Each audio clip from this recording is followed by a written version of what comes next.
Are you ready? I said, are you ready? You are listening to Voice of the Fans Sportscast, brought to you by none other than the voices of the fans. Discussing football, basketball, news, trending topics. The one-stop shop for all things sports. Voice of the Fans Sportscast. Hosted by none other than Ben Swift Reynolds, Taylor Gatwood, 100% RC, Professor Damian Flowers, and Tyler Wright.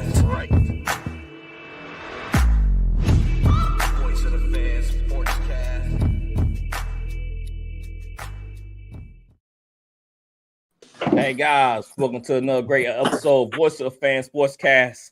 I'm your host, Ben Swift Reynolds. We have Professor Flowers, RC, and Chris from True Sports Magician. What's going on, fellas? Good evening. Good evening, man. How y'all doing today? Doing good. Blessed to be alive today. For sure, Always. for sure. Fair. Always, man. The World Cup, USA got knocked out of the World Cup. After that performance, I was just like, I'm glad I didn't watch. I watched. You got embarrassed. Oh my goodness, man. All that. Donald Trump pulled that car and he still couldn't get them boys. They're right. Wouldn't matter if he pulled it or not, man. Once you I get to know, that round 16, the U.S. is inferior to the world. Exactly. We are generations behind catching up to Europe when it comes to soccer. Mm-hmm. Far. All right, them Premier Leagues ain't no joke for sure. Yeah. Did y'all see the video of the other team doing the Trump dance? Oh, yeah. Belgium, yeah.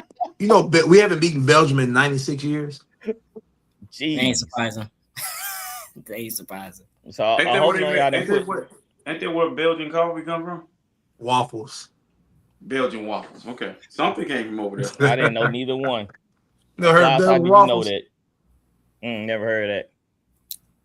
I'm not really a waffle guy. That's probably why. That's probably why. No, but I said I gave them hats off to that. They were trolling, but I said, man, that's funny. I can't hate that.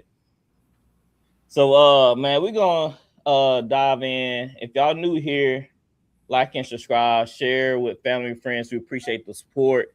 Over on Instagram, TikTok, YouTube, yeah, that's all of them. So if y'all new here, just like and subscribe. But we're gonna dive into it. Trying to get to my video. It's kind of in the way. Let me see. All right, let's go on a fast break.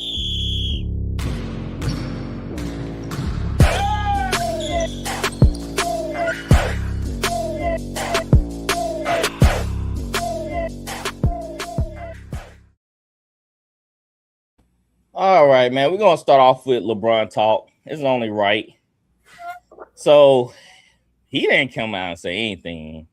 His agent, Rich Paul, came out and made this statement. He said LeBron James is taking a different approach to free agency. According to Chris Haynes, LeBron has no plans to meet with teams. Rich Paul would handle the discussion with interest with franchise, gathering all information and presenting to LeBron, who will ultimately make the final decision. Chris, let's start with you, LeBron apologist. What do you think of LeBron's strategy towards free agency? Very interesting because the whiteboard that Rich Paul pulled out on this podcast is very interesting because the reasons that he had for some of these teams is crazy. Dallas, it was like oil, Africa, some reasons that have nothing to do with basketball.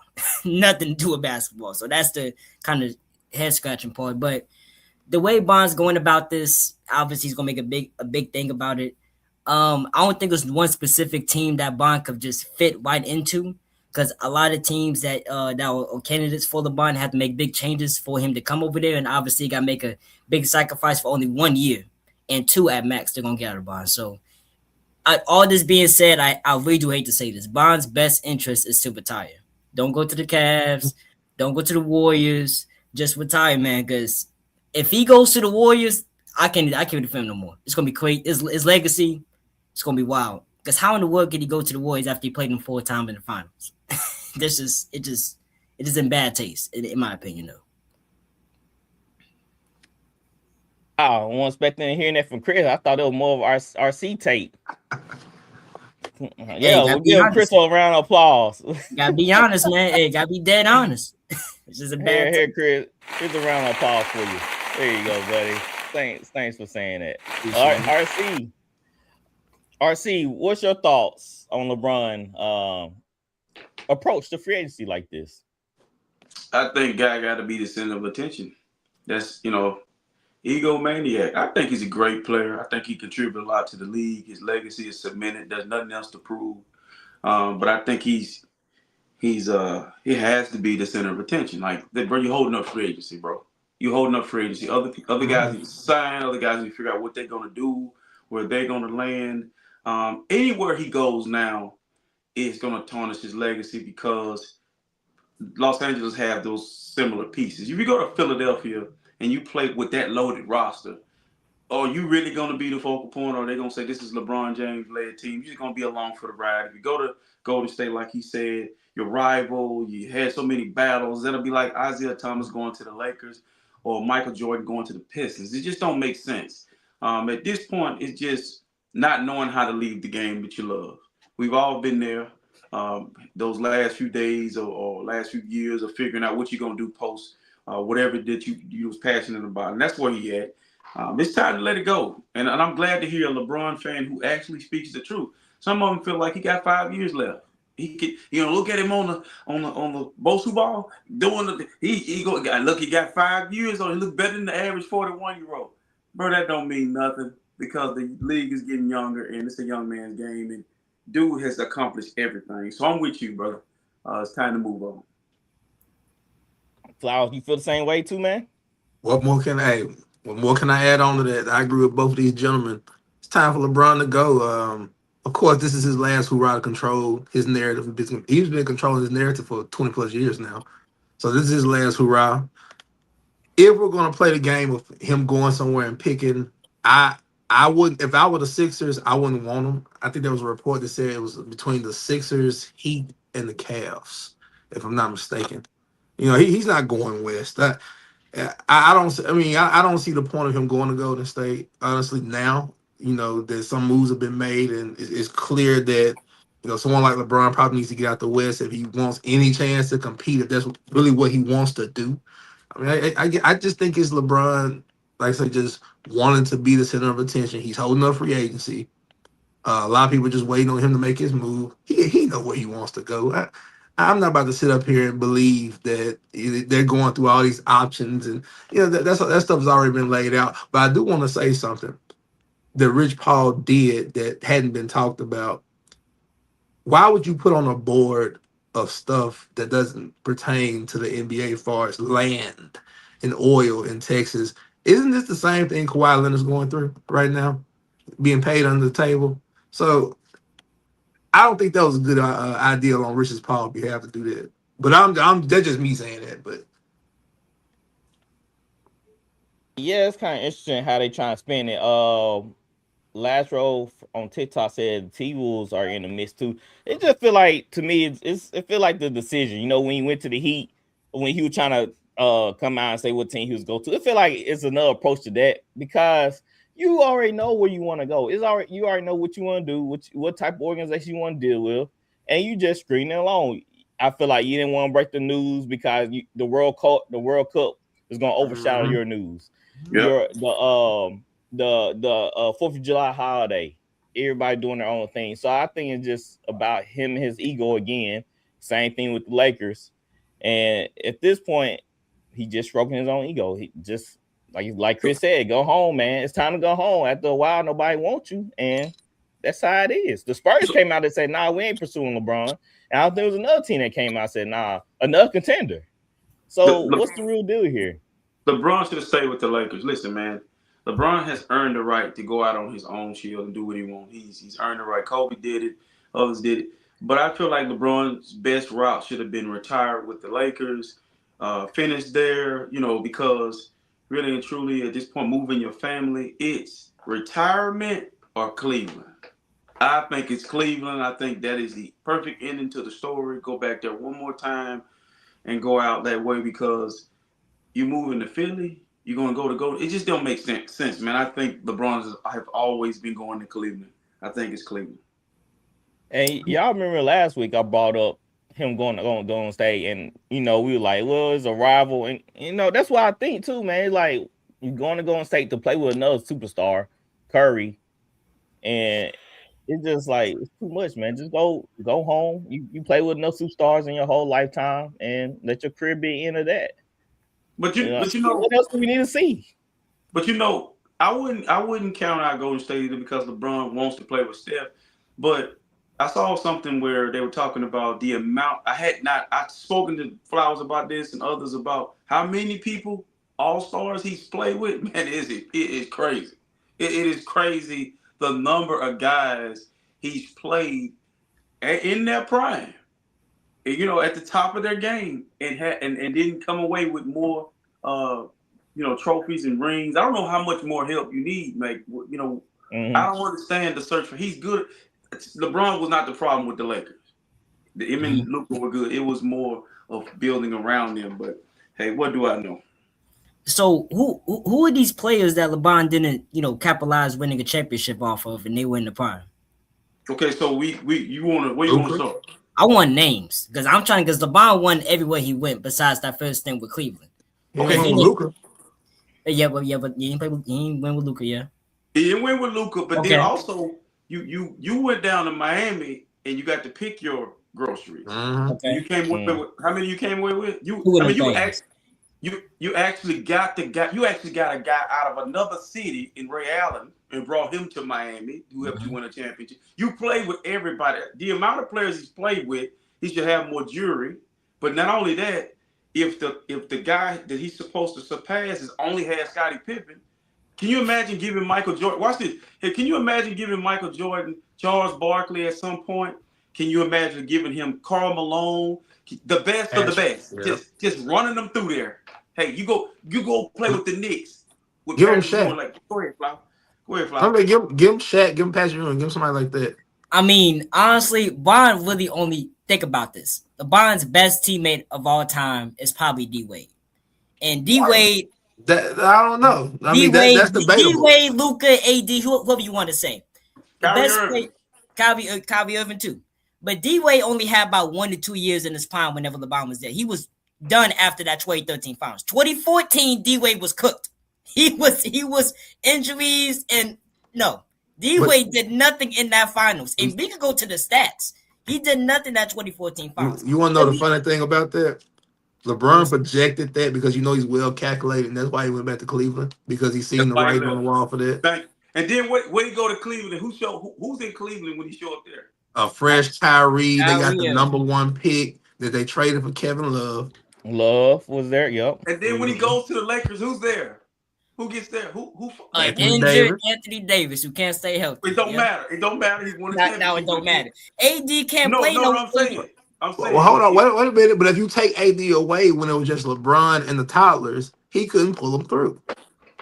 So Jordan could have pulled through them coked up Bulls teams in the 80s. He couldn't do that either. Oh, I got you. Hold on. See, hold on. I got it. Hold on. Wait. Now the difference in that and LeBron, we're talking about a rookie, a young player coming into the league, compared to a guy 15 plus years in his prime going to LA. We can't compare those. Can't compare them. Yes, because one is coming into, like you say, in a coked up league full of coked up players. And LeBron is a champion going to LA, to prosper in business ventures and be a part of a big brand. So those two different things. What's so crazy is we can make this comparable. What type of situation was LeBron going into? He was going to the Cavaliers when Drew Gooden and Darius Miles said they didn't need LeBron He got James. drafted there. He got drafted there. Same Same thing as Michael Jordan got drafted to the Bulls. Hey, and guess what? LeBron in year 4 won over 50-something games and went to the NBA Finals. What was Jordan doing? Getting bounced out the first round. I understand where you're coming from with that, but in fairness, LeBron was playing tougher competition. I mean, Michael Jordan was playing tougher competition compared to LeBron James. But listen, we can do the argument. I don't never want to compare eras and who was doing what. I want to stay right here because this is the deal. This is what you scared of. This is what you said you scared of. Because if he goes to Golden State now, you're going to have the same. You're going to come over here where we at. You see you like up there in that box, you're going to be down here where we at down here. If he goes to Golden State, you're going to get tired of getting your jersey and getting your bag and chasing around all the best players in your era. You even played with Carmelo Anthony. I don't care. He did play with Carmelo Anthony. No, we're not doing He did play with Carmelo. We're not doing and Westbrook. He played with all these guys who are not in their prime. Melo was in his prime. He still won. Wasn't in his prime. Westbrook wasn't in his prime. Hold on. He can't win a chance. Listen to what I'm saying. Melo got walked out of the league like DeMar DeRozan and KD. They don't get walked out of the league same way early, way before they should be out the league. Okay, Melo was still good. The league was just trying to get him out of there. Now, analytics tried to get Melo out the league. He played with Rondo, who he would not have won that championship without. Rondo had a great year with LeBron and Dwight Howard. Okay, Dwight Howard and a young Andre Drummond, who he ran away. A young Andre Drummond. Yes, they young. got him. Double Drummond was like 30. Drummond was like 31. No, listen. Yeah, he wasn't young. Double Andre Drummond from the Pistons come to you. You traded for him. And then you said, well, he can't shoot and he's in my way in the lane, so we can't play him. He's unplayable. You're going to get players, seasoned players who are able to play. My point is, Mike has only had one guy. Yeah. No pimp, no chip. That's what y'all said. This guy done played with everybody but Kevin Durant, James Harden, and God. I'm just trying to tell you what I know. Don't forget about Moses. What y'all Jordan fans have messed up and what y'all just continue to say about, okay, the NBA was just in a different place back in the day. It was. Dudes were moving around. It's just how the NBA was. When Charles Barkley, a lot of these other players, they only moved to other teams after they had a long stint with the past. Of course, we don't disagree, but you want to know the difference. I'm listening. I think RC and Swift will agree with me when I say this. We feel like the league was more competitive back then than compared to now. Like people really went out and competed, and we didn't have to question it. Barkley would never play with Jordan. Some of the guys didn't like each other back in the day. That's true. Mm-hmm. And I don't have they were cool, in the off script and stuff, of course. I'm quite, but you had some instances where guys didn't like each other, but nowadays, everybody dapping each other up, hugging each other up. We're not. We're used to it, but we're not used to it. Because we come from an era where if you 7 miles down the road and we're around, we ain't messing with you. Right. That's true. But what's so weird is they were buddy off during the off season, but they were still throwing punches at each other in the season. I mean, that's what being compared is all about, and that's the only ground we have that during the Jordan era. They were scrapping. They actually cared about basketball. Now today's game, the analysts asking, does he really care to play? Is it more about the money and lifestyle? Right. Yeah, but also another thing, those dudes back in the 90s, they had to scrap because a lot of them really couldn't play like that. A lot of them dudes would just. I disagree with you. Like the Anthony Mason, Charles Barkley's. Those dudes were wrestling. Those dudes. So Charles Barkley couldn't hoop. No. Charles Oakley. Anthony Mason. So when you think about Isaiah Stewart, you think about Charles Oakley. When you think about Anthony Mason, a big forward that can handle the ball out on the perimeter, do you not see that going on? He's a unathletic version of your guy down there, Zion Williamson. He could handle it out on the wing. He could post. He could score. And you didn't watch Anthony Mason. You got to YouTube Anthony Mason. It's like that's kind of those players weren't asked to do what these players are asked to do. They were limited. They were saying those guys could do everything, but you got to think about it. Before you got Tony Kukoc is your Cooper Kupp. If you go watch Cooper Flag, that's Tony Kukoc's game. Perimeter oriented, can get down the lane, can drive. Now Cooper is more athletic, but you had players that crawl, so those guys could walk. I think that's why I don't get into comparing eras. And when it comes to Mike and LeBron, it depends on how you like to skin your cat. Okay? It depends on how you like to do your deal. You like a killer from start to finish, cool. But if you like a guy who can get everybody involved and who can play with anybody. You said LeBron can't fit anywhere. LeBron can play with anybody. He can fit anywhere. Right Oh, now. yeah. He can fit anywhere. Yeah, he can. When I say that, he would instantly make a team like the Cavaliers better. He's better than James Harden right now. Oh, no doubt. No doubt. I'm with you. Now, I take back what I say when it comes to saying that LeBron James can't play nowhere. I didn't mean to say that. What I meant to say was that anywhere that he goes, can he really win a championship? Can he win a championship in Golden State? Can he really win a championship in Miami? Because when he goes to these places, how is the rest of the roster going to look like? Because they might be very much top heavy. Let's say he does go to Miami. Let's say he does go to Miami. Giannis, Bam, him. Who else they got? Right. No one else. Wiggins, minimum contracts. People getting cut out. I'm quite sure the Rose will end up in Miami or something like that. Yeah, so he's in LA. He's going to LA. I think we already got him. Yeah, he might go to the Clippers or something like that. Yeah. No, he went to Lakers. He went to Lakers. We'll see. But I'm with you all, Steve, saying that Cleveland is the best option. Now, what Cleveland has to do is get rid of Harden. If Harden's on that team and LeBron's there, it's not going to work out. Simple as that. It's not going to work out. They got to find some type of sign of trade if they would have signed Goat James. I like LeBron in Miami. I'm going to tell you. I think Miami will work too. It would be perfect. I'm not sure about that. That's he can play the big guard. Go ahead, see. He can play the big guard. He can bring it up the floor. He can get you in your offense. He can shoot.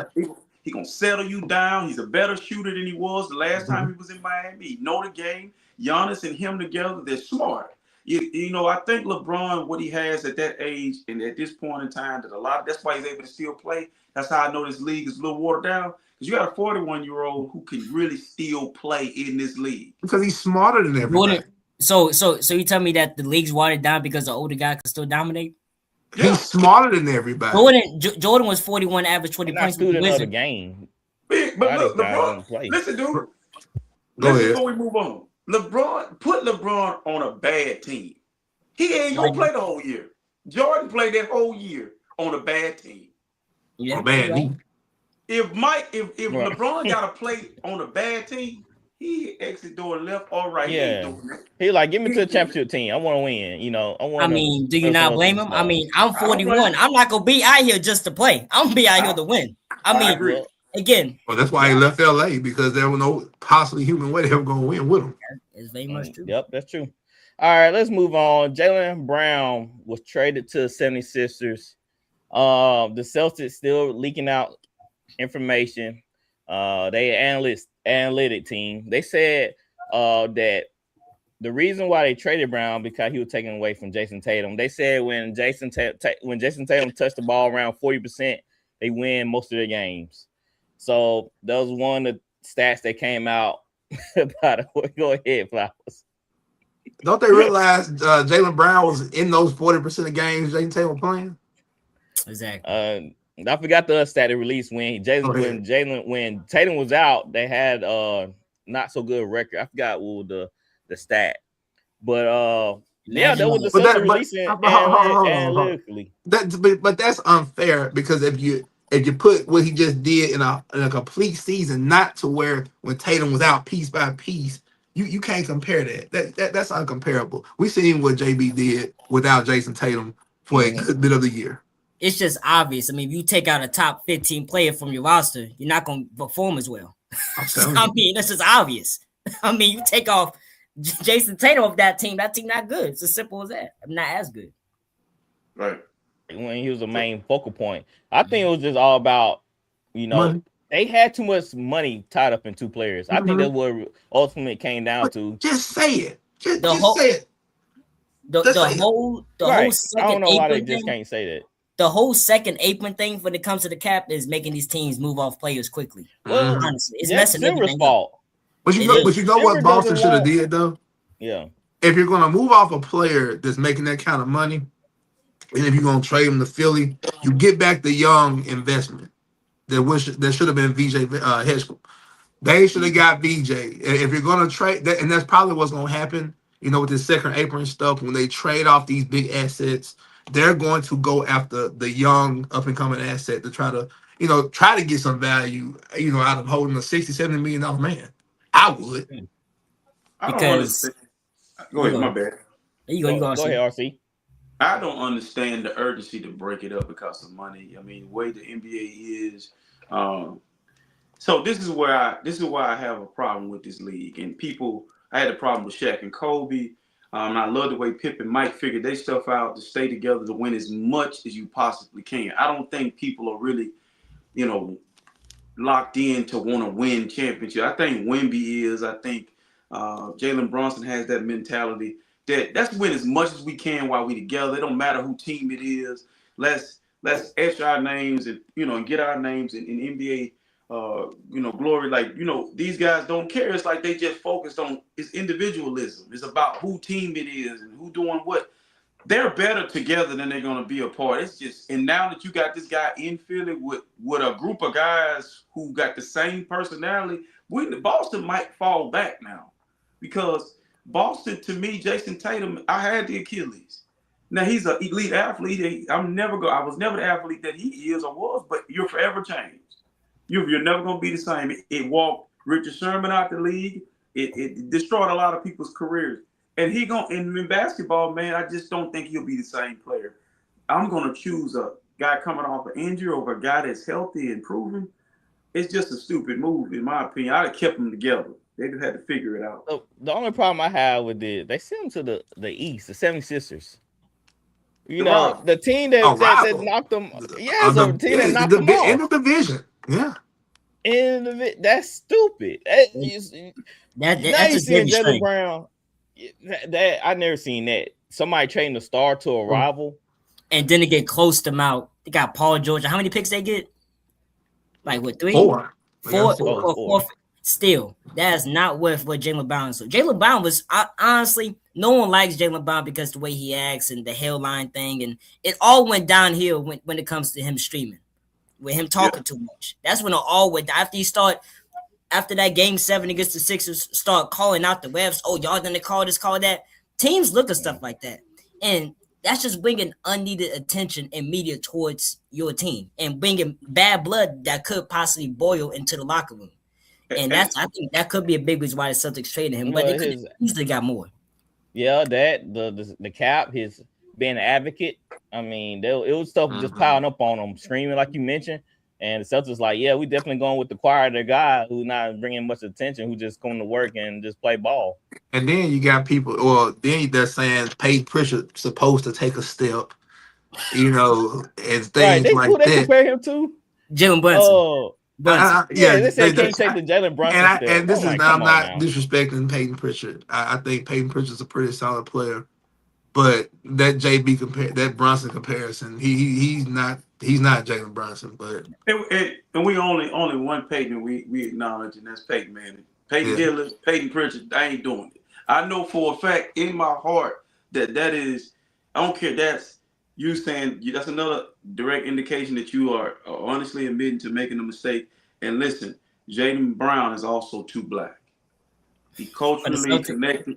Yeah, for that, he's too He's connected to the culture. He's educated. He knows the ins and outs of media. He's well spoken and he's timely with it. It's strategic. I'm with you. He gotta know. We said this on the last show. He gotta understand, man. I gotta either choose this or this because if I want to be in their league, I gotta follow their rules. Okay, I can't do both. It ain't gonna work for Draymond. It ain't working for Draymond, and it ain't gonna work for Jaylen Brown. You're gonna have to decide, or they're gonna blackball you out their league. I want to add one more thing real quick. Go ahead. Because I don't think people realize how much Brad Stevens has put pressure on Jason Tatum. I think it's unfair. You break up a great team. They had the pieces to compete. I just think it's a mistake trading Jaylen Brown, but Jason Tatum's coming off an injury, and now you're going to put this kind of weight on his shoulders. So is he going to have to average 30? this up and coming year? Are they going to be second in the East, or is he going to be in MVP considerations? This is what I'm saying. I'm not saying he can't do it, but I just don't think people realize the pressure that is now being put on Jason Tatum and not being talked about. It's gonna be some more bad shot selections. That's what And it's gonna be. if you watch the way Tatum plays and Paul George plays similar, that there are guys who dribble, to get a shot, and they're gonna have to figure that out. Where are you playing Paul George? Paul George gonna have to play the 4, Right. but both of them are 6'8", 6'9". But the thing about this thing that works for both of them is that they could both play off ball. They don't need the ball in their hands to make something shake. They could move off the ball, obviously be a really good catch shooter. So it could work, but I don't see Paul George being that second option for them. So being at 25, He'll Probably be a third, fourth option, which I'm quite sure he fine with. He'd probably be a salary dump too. I think he'll probably not be on their team at some point. Yeah. So, Chris, where would you rank the 76ers right now, looking at that roster and team? compared to the whole East or the whole NBA? Let's just do the East. Man, I'm gonna have to say, man, I would say second, but I'm gonna have to say number one. I was gonna say the Knicks first, but the Knicks did lose Mitchell Robinson to the Celtics, so I think that's gonna be a big factor. So I think Sixers is gonna be the number one team in the East this coming up year. Honestly, What's your thoughts, Laos? I'll just say they'll be a top 6 seed. I need to see where everybody's going. I think people sleeping on Miami. Miami get, a few other pieces. I think Miami's going to be pretty solid defensively with Giannis. If they can stay healthy, that's the key. But those young Bucks, I would think the Sixers would be a top 3 seed. Just guessing now, but definitely they'll be a playoff team. Your thoughts, RC? They kept Edgecombe. They kept Maxey. We don't need Embiid to play but 20 games. You got Dean He's a Wade. luxury now. Just be healthy for the playoffs. He's a luxury. You got Dean Wade on that team. You got some depth. Like, I really think Jaylen Brown going to be out to prove a lot to the league and to the Celtics. And I would have the Celtics, even though they didn't win anything last year, that'll be a number one team in the East because a lot of teams don't have what they have. They can play positionless basketball. They can get at you on the defensive end. And then also they got a guy that can close it. You don't need Embiid now to close it. Jaylen Brown can close it. And he's going to guard Tatum. He's going to go get him. mm-hmm. All right, that take a lot of pressure off Embiid. Like I said, you don't need him to play the whole season now. He can take rest up and play in pivotal games, then get him ready for playoffs. And you get him ready for playoffs, man, he should be fresh and ready to go. One thing. It's scary. I like Jaylen Brown, but let's not forget about Tyrese Maxey. Mm-hmm. Yeah, Oh, yeah. Oh, man. Mm-hmm. Tyrese Maxey needs to be the number one guy. Jaylen Brown can feed off of that, but I wouldn't want to stunt Tyrese Maxey's growth. That's why I don't think LeBron should go there because I just think every little thing they add is going to take away from Tyrese. They need to focus on Tyrese being the guy.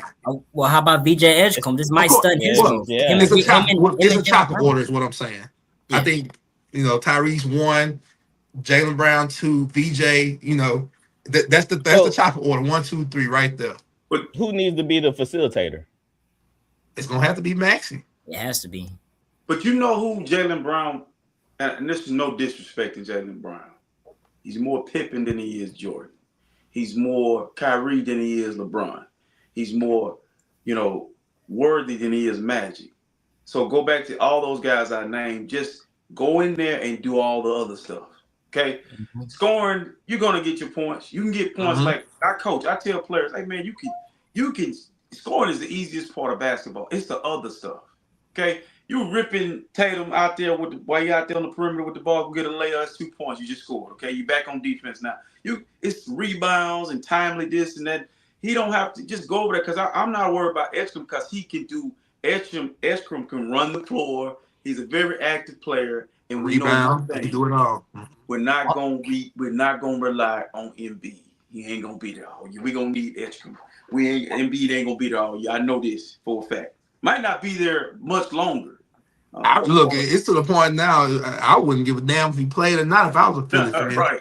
Right. Because it's more of a luxury now instead of him being a dependent. Because hey, if you play, great, but if you don't, oh well.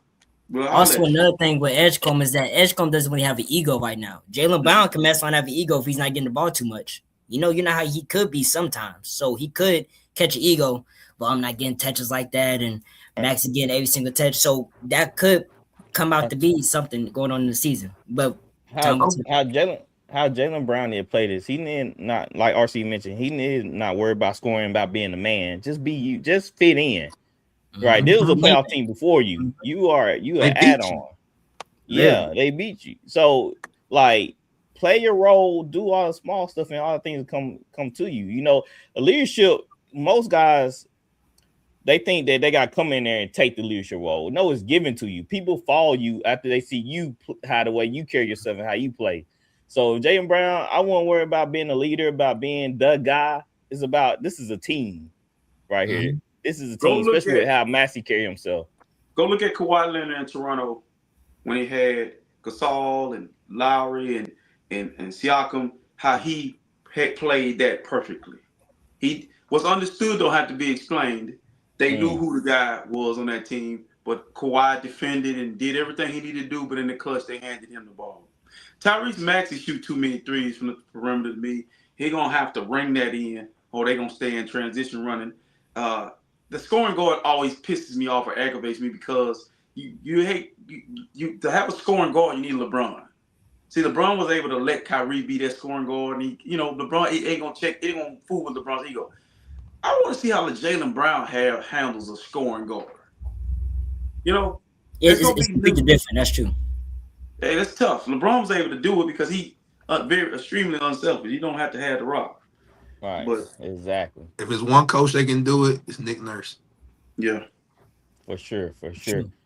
So we're gonna move on to some WNBA. I know we haven't been really talking about this whole season, but Caitlin Clark was voted the 11th best guard amongst her peers. So Candace Parker had this to say. Let's take a listen. TikTok, don't flag me.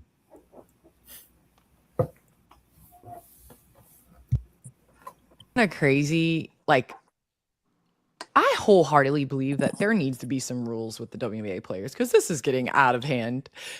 Caitlin Clark voted 11th best guard by WNBA players. That's crazy.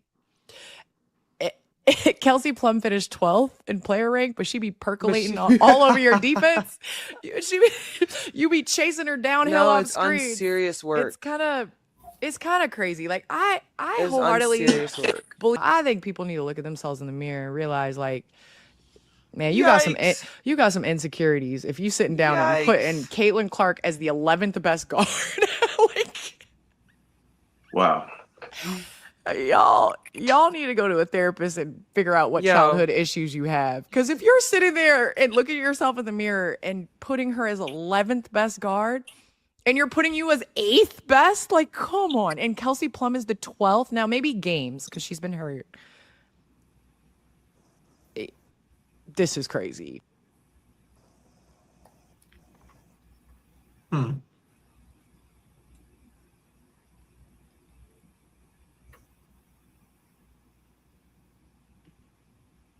Mike muted. Yeah, Mike muted. My bad. I have the list right here. Paige Buckers, number 1. Ryan Hart, number 2. Olivia Miles, 3. Cintron, number 4. Mabry is 5. Gray is 6. Mitchell is 7. For some reason, 8th, 9th, and 10th is not revealed. And Caitlin Clark is 11th.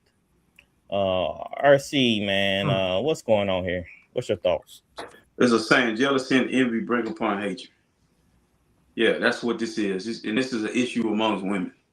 You ever been around some woman and you're like, why you don't like her? It's just something about her. I don't even know. I just don't like the way her hair is.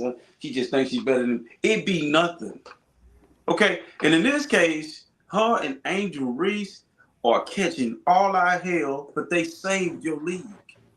They saved your league. That little controversy amongst them and then them going on, it seemed like they got a bounty on them. And the crazy part about it is, if they don't understand the way the NBA had Magic and Bird and then Jordan and so on and so on. You need these players to stand out. So that's how y'all got paid. Dude, I'm be honest with y'all. I don't watch the WNBA, okay? Because there's been some games that I have watched that hadn't had Caitlin or Angel in it, and it's just like, what are y'all doing? Like they do that young girl in Seattle the same way. You got to see some of them games too. Flage. Man, it's like, the coaches in on it too. Like we gonna run them through a ringer. We're gonna teach them. Man, it is very, very bad for business. And if she's 8, if she's 11 on this list, dude, I want to see who 8, 9, and 10. I want to see who else is above her as well. But it's very disgusting and disrespectful, man. Like you ain't gotta like her, but you ain't gotta do this. This is crazy. Flowers, man. What do you think? Why you think the players don't like her? What's going on here? You know what? I actually think this is very debatable. I don't think she's 11th, but I think this list is very, very interesting to say the least. You got one lady on there. I think you said Citron. Didn't she score 53 points this year? Kelsey Plum, she's averaging over 25. Mayberry. Yeah, what's her name? like, Mayberry. yeah, was it Mayberry that scored the 53? Yeah, she scored 50. Yeah. I mean, we honestly have to ask the question between Kelsey Milshaw and Caitlin Clark. I mean, that's fair. That's fair. How you go from being the best guard in the league to the worst? But who said she was the best guard coming in though? A lot of people were saying the that. media said that, but if you watching, because I bet it, of course, and I watch here and there, but I just don't think Caitlin Clark is better than Paige Beckers right now. I don't think she's better than Olivia Miles. I mean, if we're just talking about guards, the lady in Phoenix, Cooper, she's putting up numbers. Like I say, Kelsey Mitchell is putting up numbers. But my thing with Caitlin Clark, what would make her the best guard in the league is if the Fever were better. That's my whole beef with them. Well, not beef with her, but just in general, because when Caitlin Clark is not playing, they're better. I just don't get it. I'm not trying to say that they're self-sabotaging her, but when Caitlin Clark doesn't play, Kelsey Mitchell, Boston, and all these ladies, they play well. And it's just weird. But there are a lot of pretty good guards in the W right now. I just don't think that it's wrong to say Caitlin Clark's not the best. She's not 11. She's not the 11th best. I want to know who 8, 9, 10 is myself. Right. But if it was me, I would put her in that top 6. I think that's fair.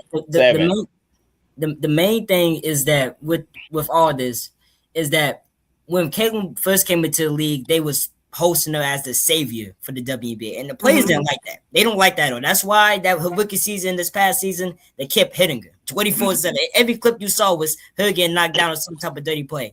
So what RC said, with hate and envy and people trying to host her as basically the MJ of the WNBA, they don't like that. And pettiness is a very big thing in the world right now. And yes, it's always been a big thing. No doubt. And it is very much being solved right now because there's no way in the world she's the 11th best guard in the WNBA. I just think she's top 6, 5. That's cool. But 11th, that's hate. Simple. But Candace is saying it without saying it. She don't want to say what is really going on. So right. To what we see on the court. But let me ask you this, and I know we talking about the WNBA, but if you put Paige Beckers in Iowa and you say take them to the championship game, can't do it. You put Olivia Miles, not in Notre Dame, surrounded by him, wherever she played college, and you say go to Iowa and go take them to play against LSU, who's loaded. They ain't getting there. None of them go. But we don't know that though. We do know it. Caitlin did it, but I don't think it's fair because we've seen it to say Miles and these ladies could have went to Iowa. I mean, like I said, if I'm paying Beckers, I'm going to Connecticut. They can't do it. They can't do it, Flower.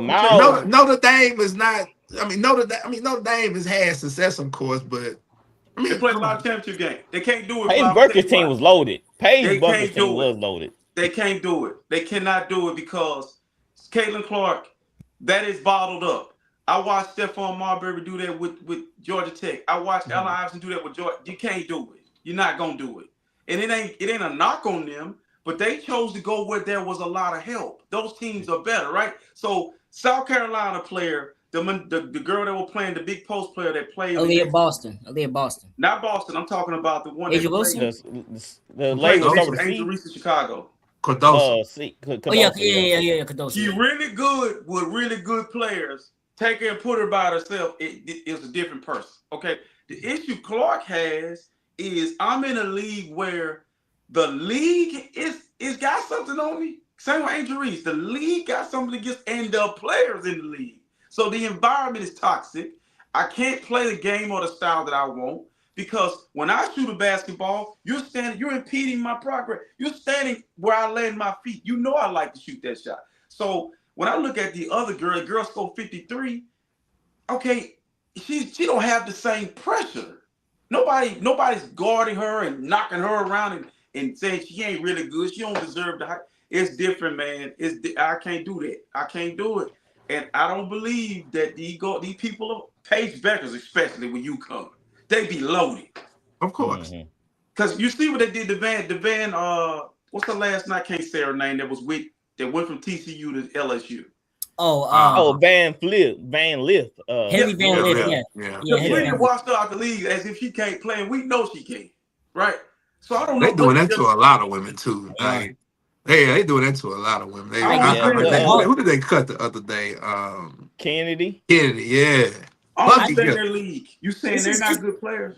It's just weird because, I mean, you think us honestly. Let's be for real. Can y'all sit and watch a whole WNBA game from start to finish and be entertained? Let's be for real. Because I can't. First of all, it's no dunking, a lot of bad passes, and a lot of air balls. Let's just be for real. It's just not a good product putting out there. And the big names that y'all do have, y'all bringing them down. So the WNBA, the thing about them, they should be thankful that they're even in the league right now. As simple as that. Because NBA's been funding them and they've been losing revenue all this time. Of course, the league is still getting bigger, but they ain't making that revenue mark. So they're losing the NBA money and themselves money. So they got money now. They got money. I mean, do they really? I mean, they got money now. Got the first $1 million contract. They get the first $1 million contract. What you think they gonna do to Juju? It's the same thing. Fraser. They do the same thing to Juju. Yeah, let's be real. Juju's not coming in as this prolonged savior of the W. Hey, no, watch. Right. Juju. Let's be real, guys. Let's be real. What Caitlin Clark was the savior, right? The white savior, right, of a predominantly Black African American league, right. So they tie Caitlin Clark base to her. That's a lot of. If you read the comments, you can see a lot of hateful and crazy things saying come from Caitlin Clark Bay. So I think they tying that to her, and I think that's where all the hate coming from. Caitlin Clark is not like this. She came out and said things that like, yo, yeah, they need to chill. I'm not really about that, but they holding it against her because how she was presented to the league. So all these great Black players came. Because from the start, they made it a black and white thing between her and Angel Reese. They made a black and white thing from the start. That's where all the discourse started. But the NBA was successful in doing it with Magic and Bird. I was not old enough to watch the games and remember, but I remember as you go into to Mike, I remember watching the Celtics and thinking to myself, just vividly remembering it now, I hated everything about them because it was just like that area and that time, and that's what the media does to us. It's a trap we fall in, right? They did the same thing with Caitlin with Iowa versus LSU. You got the Deep South, and you got the Midwest, and you got a predominantly white team versus a black team. You got their stars black, their stars. They get us every time. Like I said this before, if you didn't know no better, you would think there were only black and white people on planet Earth. Yes. They keep running the same play, and so. She didn't have a chance from the get-go. Angel didn't have a chance. I seen a game where Angel, this girl, it's like a WWE slap across the throat type shit. I'm like, what are y'all doing? Hey, WNBA stuck in the 90s when it comes to physicality. Seriously stuck in the 90s. They're trying to break them. That's true. And I believe they will do the same to Juju. No, they won't because I don't think it's nothing to break with Juju. I don't think so. She's here. Juju's here. Her whole energy is here. So yeah, you're right. But I just feel like, man, this is unnecessary, man. Like, this is what needs to happen. Caitlin Clark she's going to throw some bows, man. This is all just going to have to happen. In the group chat. She need to pick up some boxing lessons, learn how to throw a right jab. That's all you need, and let one connect, and they'll get the. She just going to defend herself one game. Because all she does is Because all she do is cry to the refs. That's all she do after she gets hit down. And you make a point with that because we can't act like Caitlin Clark is just running around, zipper on her lips, not saying it. Like if y'all are what Caitlin Clark is talking big shit. She is talking big shit. I love it. I love it personally. The only thing I don't like is when she gets knocked down and nobody's like, it's like half and half. Sometimes they come and defend her teammates. Sometimes they don't. It needs to be more. But they supposed. I thought Cunningham knew karate or something. Yeah, black belt. Well, she said she didn't see a lot of that stuff. But if I'm her, I'm keeping an eye on especially when there's a foul in play. Man, I'm looking up the jumbotron. If I see something on that jumbotron, I'm making note of that. I need those girls running anytime somebody like they need to. It needs to be more of a unity. That I guess that's always the thing with me with the Indiana Fever. I need to see unity when Clark's involved. I feel like the unity is shown more when she's not playing, and it's weird. You know why? Because sometimes the mole is in your house. Sometimes even the people that are around you don't like you because of the way people love you. I really feel like she never had a chance in that league. Okay? If you really look at the way the NCAA promoted them, it was better. I look forward to watching them play. I don't really have an issue with them not being able to dunk. Women's basketball probably way more fundamental than men. Because I watch some men's game and I get some of the best sleep I've ever gotten in my life.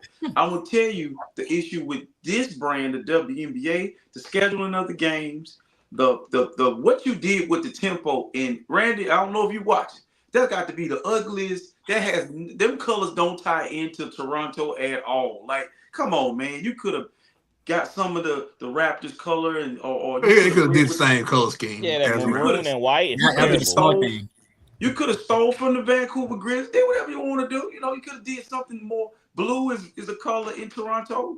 Royal blue. You could have did that. But what in the world is that? And so it's just a very, very. It's like Popeyes and Churches now. That used to be a great franchise. What the hell are y'all doing now? Just burning chicken. So I don't like what I hate watching the WNBA. They'll get it together. All right. So Long Sports said they ref the NBA games like the 80s. Number two. Right. Number two. That's why they can't finish the season. All right. Before we move on to the NFL, we're brought to you by Butt Up Energy. If you have a long day, grab your butt up and get your day started. Man, I had one before I'll go to work and I'm feeling good, get a lot of things accomplished.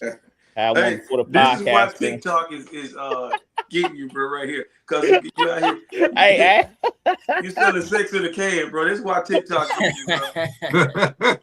Buffed up. We're about to get buffed up. Hey, yeah, maybe it's too close to the other world. Who knows? Yeah, grab y'all some butt up at your local Walgreens and CVS. All right, let's move on to some NFL. So our second-year quarterbacks: Tyler Shough, Cam Ward, Jackson Dart, Shedeur, the major ones. Flowers, who had a better second season this year?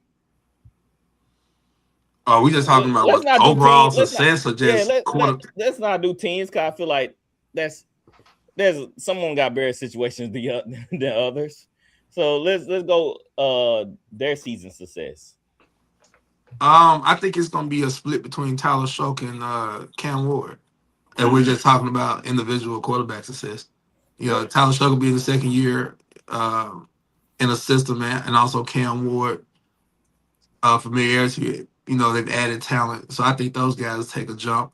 I would say Jackson Dart, but I'm worried about Malik Neighbors. I don't think he's gonna be ready. I'm not sure. We've seen him a few weeks back; he was still limping. So I would be a little worried about that. I think the Giants are in a dire need of Neighbors this year. But if I had to pick, it'd be those two. It'd be 1A, 1B with those two guys. All right, so who you think making that going to have a better season? Cam Ward. Cam Ward will have structure. He will have a number one receiver. Carlton Tate is legit. Defense going to give him a lot of opportunities. I think the Titans will be better So I'm gonna say Cam Ward, and then second, the guy in New Orleans. The only thing with that guy in New Orleans is now the league has film on you, and they know what you like and what you don't like. So if he can pass that test of everybody, if you can pass that test of everybody being more knowledgeable of who you are and what you like, then he can have a good year. But I think Cam, because Cam has a better number one receiver. Carlton Tate is good, man. He's a dog. Calvin Ridley too. Calvin Ridley's still on that team also, so he just have better options. He's a better number one receiver. Yeah. Who you got? Cam Ward. Yeah. Carlton Tate is good. You better get an argument out of Ben. No. I mean, who the how you gonna same say guy? Tate? I mean, How you Malik say Neighbors Tate is is better than Olave? Yo, for sure. For sure. No. For sure. Olave went over 1,000 yards. all I'm gonna say is that Tate hasn't proved himself yet. Tate hasn't proven himself yet. Yeah, and then we Tyson. Tyson's the best receiver in the draft class. Oh, no. No, Tate. That'd be Tate. Tate was the number second receiver on Ohio State. Williams, you got no choice. not Williams. Smith was the number Jemai one. Smith. You playing with Jemai Smith? You ain't gonna be second.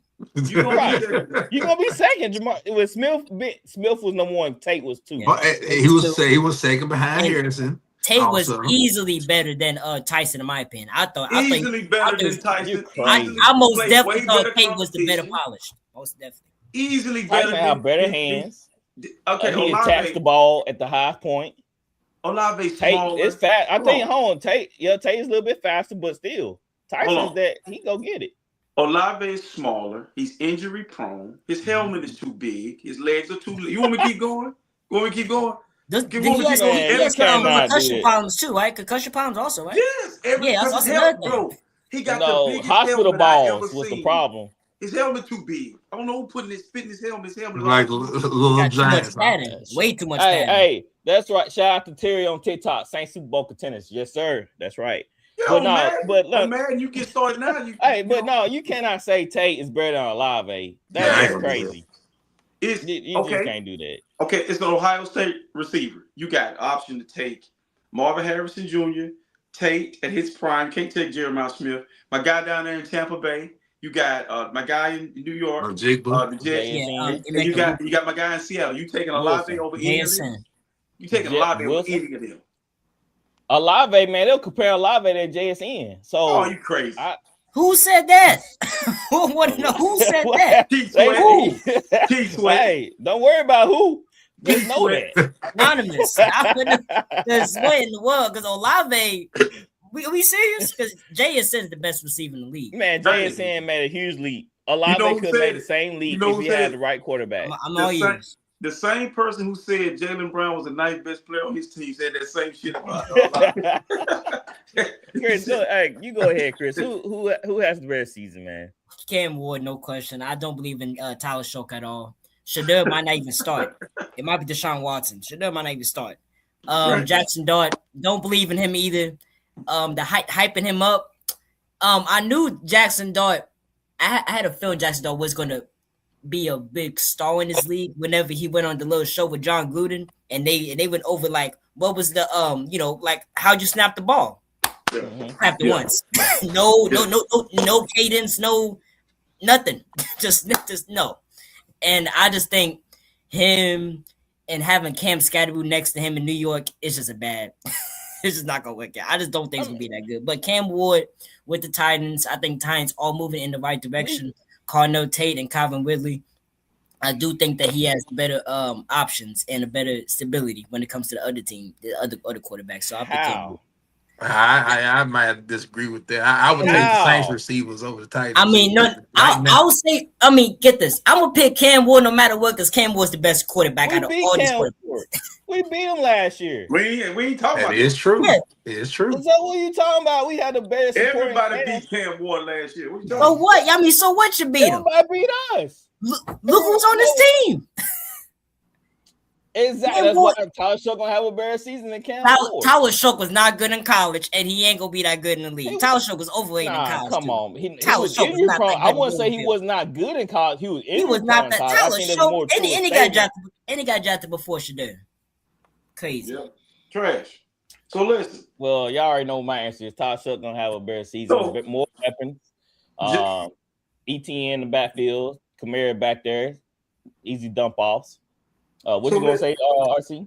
So Jordan Tyson, who I wasn't high on, me and Steve Smith together, we are not high on him, and Chris Olave are the same player, same build, same speedy receiver who can get open. But to me, and you drafted Trey Lance, brother, that's trouble. I just feel like this is where I'm going. This is where I'm going with this. I gotta see with the emergence of the Panthers and Tampa Bay, I believe are going to fall back. I need to see this guy you are so high on, the quarterback, to take that next step. I don't think that the Titans are in the toughest division, so the Saints have a better chance. So you got more pressure on you to prove us wrong. Jackson Dart is a crash dummy. He ain't gonna play the whole year. I ain't worried about him. He believes he can run through a wall, and he don't believe it's an actual wall. I don't know what he think it is. But the other guy has a tougher division. I think Cam gonna be in for a fight all year. We have also, not to bring up the tight end position, which the Titans do not have. I mean, and we got the kid from Georgia who they comparing that might be the next Brock Bowers. I mean, oh man, we gonna draft Dale. What's his name? Yep, Georgia. Hey, so we have a better supporting cast. So I don't know what y'all looking at. RC, we have the better coach. Hey, RC, I'm with you, man. With Jackson Dart being a crash shot dummy, quarterbacks nowadays have to start taking the Russell Wilson route. Yeah, just run out of bounds. Run out of bounds, man. Stop taking these unnecessary hits. You saw if Cam Newton can't take all these hits, most of these other quarterbacks can't. We saw RG3 try to do it. He built like a punt returner. That's why he didn't play 1 year. And the Saints traded away what I perceived, or I would say, is their best receiver, who was game changer. The Rashid kid, they traded him away. And I'm looking at. I like Juwan Johnson. Juwan is a dog. He helped me in fantasy. Now, but just looking at your roster and you saying y'all Super Bowl ready, I mean, you couldn't win with this roster on Madden. Because I'm telling you right now, that's wrong. O-line was depleted. O-line gonna be a lot better, lot healthier. Now, but I like Kamara and Etienne together. I think you can do something with that. With estimate too in the backfield. I don't see you having. I'm looking at your receiving core and the Titans receiving core. I think the Titans are going to be in a better situation schematically. I don't know what y'all doing with these guys. Schematically. I think it's a better system. I don't know. See, I'm kind of I'm half with it. Also, they have no running back. They still have old Pollard and Tajah Spears in the back. And the Titans offensive line wasn't. Kellen Moore is y'all's coach. That's all I'm saying. Okay. Kellen Moore is y'all's head coach. I'll rather take Robert Saleh. Dan Quinn is y'all. So yeah, and Dan Quinn is a way better coach than Kellen Moore. But I believe more in. I believe more in Robert Saleh than I do in Kellen Moore. That's all I'm saying. How you believe in Robert Saleh when Robert Saleh is an amazing defensive coordinator. And Kellen Moore playing offense. I was just gonna say that he is a head coach. Now, get this: he's not calling the offense, and I can't think off the top of my head who's the OC. Brian Dable. Yeah, Brian. Okay, right there, Brian Dable. So I'll take Brian Dable's play calling over Kellen Moore. That's me though. I'm taking Kellen Moore's play calling over Dable's. That's me though. Dable was in New York. I mean, that was the bowl. Hey, I'm with you. It was pretty bad. He did win Coach of the Year too. I mean, okay. I thought I'm the biggest Saints. I'm the biggest Saints hater, Ben. Of course, you know that. Right. I should have known better. But what I'm saying is, me watching the Saints last year, I can't sit up here and diss them because end of the year they were playing some pretty good damn ball. Well, I just think, and Tyler Shough proved me wrong. In the midst of, prove me wrong. Right. So I just think that in the NFC that I feel like it's kind of taking a step back on the eastern side of the United States map. I feel like the Saints can be slithering around, maybe making the playoffs. I really do. Yeah. He can sneak in there. So think about it. Think about how we started. What team they replacing? I'm just saying who's coming out. Hold on. Let me get this in. Look at how we started. We had Spencer Rattler for half the season, and we was 2 games back of winning the NFC South. They have a chance to win the NFC South. I really think it. Because the That's NFC insane. South was solid. Saints are not What winning you talking 8 about? games. So Yeah. I think it's possible. We were 2 games back of winning that division with how we started. If we start, who knows? Maybe Todd Shuck probably wouldn't been the same quarterback if he would start the season off starting. But I'll take that risk over the reward. We beat the best teams in the NFC South with replacements. So I don't want to hear nothing about the NFC South. The Falcons did y'all with Matt Jones. I'm just trying to tell you what I know. So this is my problem with you being a Homer Saints fan. I expected, because that's how I look on my team going into the year. But you got to be realistic with yourself. The league gonna have some film on Shough. He's old. He's older. I think we see Spencer Rattler at some point because you don't like him. But when I'm looking at the Titans roster, and I'm saying, okay, you might need to go look at the Titan rosters and revisit this. I have. Like, they got a good roster, man. And the problem is they in the toughest division. That's what's gonna be their problem. Like, that division is tough. Yeah, they in a rebuild. I mean, it's gonna take them a while to the Colts. That's gonna be tough. It's gonna take them a while. Wait, all right, so go ahead, Chris. So RC, so you think that the Titans division is the hardest in all NFL? No. In the between in the AFC. No, between the NFC South and the AFC South, the AFC South is way tougher. Oh yeah, 100%. Yeah. I agree with that. So we're gonna talk about the AFC South. I'm gonna go team by team, and y'all tell me what y'all think. So the Titans finished 3-14 last year. I have them finishing 5-12. They're gonna win 2 more games, maybe 3. Yeah. They were ranked last. Well, you might well say they were ranked almost last in offense, almost ranked last in defense, 21st. So I have them finishing 5-12. Flowers, what you think about that? I think they win between 5 and 7 games. I think that's fair. Chris, you agree? I say that the Titans could win about 7 games. I think Brian DeBoer, I think with him not being the head coach and him just being the OC, and specifically just work on that. He ain't got to deal with the media, with him being the main guy and everyone asking him the questions. No, I think him and Cam Ward can really gel well together. I think they could win 7 games this year. I don't see where you squeezing out 7. I mean, they were terrible in almost every stat. And got way better this year. It got way better than last year. Way better. All right, so look, I have let me see, can I pull up their free agent sign? They didn't really do anything in free agency. Actually lost some players in free agency. Let me see, can I pull it up? So you would take Wandale Robinson, Cornell Tate, and Calvin Ridley over Jordan Tyson. Injury prone, Joel Embiid, Chris Olave, and whoever third receiver. I'm taking Olave over Calvin Ridley, bro. Okay. Do you not right see now? Really, the last couple of years? I see him twice. I've seen Calvin Ridley twice a year for the longest. So I'm telling you, I'm taking Olave injury prone. So I mean, take injuries out of it. But you can't. This is football. Of course, but Calvin Ridley's been hurt too. So what's the difference? Right. What about the guy with the long crazy name for the Titans that I'm not going to butcher his name. Who? Akeem Westbrook? No. The Alec. The whatever it is, you know what I'm talking AJ Ayo something. Yeah, that kid be cutting up. I've seen him. Yeah, he be cutting up. Y'all best free agent signing was Alontae Taylor from the Saints. Y'all paid him as a top corner, which was a mistake. I mean, they need the help.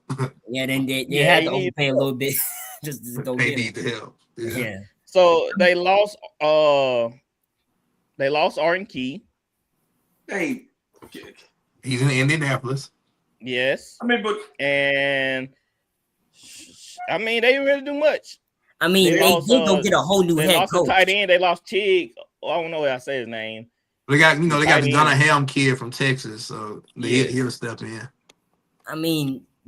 But they did a lot of stuff when it comes to coaching staff. Having a whole new coaching staff helps a lot. You got to learn the system. That's true. But when you watch the Titans, they got to be in the draft. So there you go. When you watch the Titans, though, defensively last year they was in every game. I mean, they fought hard. That they was the wouldn't. D line. The Every D game, line. every game, The no. pass No, rush. I'm We saying beat the was Stu. yeah. Hold on, we beat the Stu out the Titans. Yeah, you did. Yeah. But I'm saying you could pencil them as the way the NFL is, man. With you gamble, so you know what I'm saying.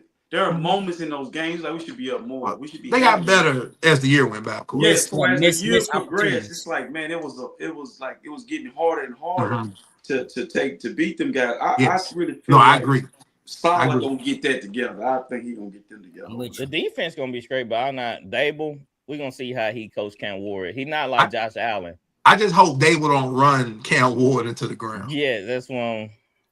Well, you might That's well what get I'm ready. getting at. Cause that's what like you remember how he was trying to pull Dart out of 10. He like, please, boy, please come back on this field. Save Will my Levis job. will be playing at some point. Yes. So That let's name's the move. coffee. Who was the backup quarterback for the Giants when for last year? Who was it? I forgot. Winston. James It was, Russell. That's why James he ain't want Dart to Russell. go into the 10 because Winston's gonna stink it up. Russell threw 2 interceptions when he came in the game or something like that. All right, so my next team, I have the Jaguars. They went 13-4 last year. They going 7-10 this year. They lost a big offensive weapon, ETN. They say they can run the ball better, but they never addressed the running back position in free agency. They lost The their best middle defense. linebacker. They lost their best. Yep, they lost their best linebacker. Defense was solid last year. The offense, they was pretty good, but I think they take a step back. There's no way they win more than 13 games going into the season. RC, what you think about that? Well, that team, you lost your quarterback on defense. You lost a weapon on offense. I'm with you. I see them taking a step back. I think too. The guy that came over from Tampa Bay, now he's like the quarterback. Now we're gonna find out if he really. You're not gonna. It's like Ben Johnson. You're not gonna walk in nobody's building and you're gonna get everybody's best game. Now they're gonna be on their P's and Q's. And I think they take a step back, but I do like their roster. As I go through their roster, they're young and they still have Brian Thomas, and they now they got Travis Hunter playing one side of the ball, but. Yeah, it's one of those rosters you have to wait and see. See how it plays out. But I'm with you with your prediction. All right, Flowers, what you think? They're not winning 13 games, of course. Yeah. And me and RC have talked about, of course, this personally, just from me talking about the coach. But I think the Jacksonville Jaguars win between 7 and 9 games. I think their top is 9, maybe 10, maybe. I just think they lost a good. I think they lost a very good player on defense. I think he went to the Panthers. Mm-hmm. Their draft, Devin Lloyd. I really didn't see what the draft is going to do to make an immediate impact for them this year. Like I say, we've seen what the Jaguars have done now with what they have for us with the coaching staff. So I think teams will be more prepared. They got Tootin and a few other running backs, but ETN was pretty solid for them. I don't know if they have the same pass catching guy, in the back. The Washington kid for the wide out. He was pretty good. I think that's why they're comfortable with putting Travis, defensively majority of the time. But I just think that if you're comparing talent with the rosters, I want to put Jacksonville third. Yeah. That's why I have them. I have the Titans last, Jaguars third, and I have the Colts coming in second. I got them 9-8. I just don't know about Daniel Jones. That's my biggest question mark. Is he gonna be ready to play? Y'all had a good off season. Y'all retained most of the players y'all need to retain, even though y'all lost Pittman, but Alex Pierce was coming on pretty strong. And you know what Deion JT Burks can do. Deion Burks is listen, man, keep that name. Mm-hmm. That dude is. I hate Michigan didn't get him when we was recruiting, but Oklahoma, that kid is, and he's gonna help that offense. And I think the Colts got the most intriguing quarterback room in the NFL, all the way down to the fourth guy, Easton Stick, Anthony Richardson, Riley Leonard, and Daniel. They all if Daniel Jones go down, Riley Leonard is Daniel Jones 2.0. If Riley Leonard goes down, Anthony Richardson can come right in. There's no drop off. No drop off for what they run and the style that they play. And I think this team gonna be dangerous, man, because they're balanced now. And Seth McGowan from Kentucky, who I follow from New Mexico State, and I know because Yeah, you know, we all. My dad is a McGowan, so when we see McGowan's, you automatically think it's kinfolk. But we found out he's not, and so I followed him anyway. He's a dog, but somebody got to get cut. You know, him and DJ get it, and somebody got to get cut. So now you got a big back that can run with Taylor, and so yeah, the coach got an intriguing roster, man. This gonna be it's just gonna come down on the defense. They passed the back end. They did a great job in the draft. They had the linebacker out of Georgia, the safety. So yeah, Flowers, what you think about that? Have you 98? Where you think your team gonna finish? It's fair. I mean, I respect it. It's fair. We've been teetering around 8 to 10 wins. I've been vouching for these guys for the last few years on this show. Last year, that wasn't a fluke, man. I'm telling y'all now, that wasn't a fluke. Injuries derailed us. And I think we've gotten better. When we were weak at, I feel like we've gotten stronger. Linebacker core was weak last year. It's been weak for the last 4 or 5 years, especially since Darius hurt his back and wasn't the same. I feel like we got younger and faster. The depth, I don't think we've ever had this much depth in the cornerback room. Oh, wow. I think we're very talented. Yep. Bringing in Halsey from LSU, you got Sauce, you got Javarius, you got Justin Wallace. They could have started last year, but he tore his ACL. You got other proven guys that's in this secondary. Cam Dart. It's so many guys. I'm looking for Latu to take a step in year 3. He had 8.5 sacks last year and 3 interceptions. I want to say 3. I'm looking for him to get double-digit sacks this year. We need the forwards and those guys to stay healthy up front. Daniel Jones will be ready week 1. He will be ready. But whether he's ready or not, I'm confident in what they putting out there. One of the best offensive lines.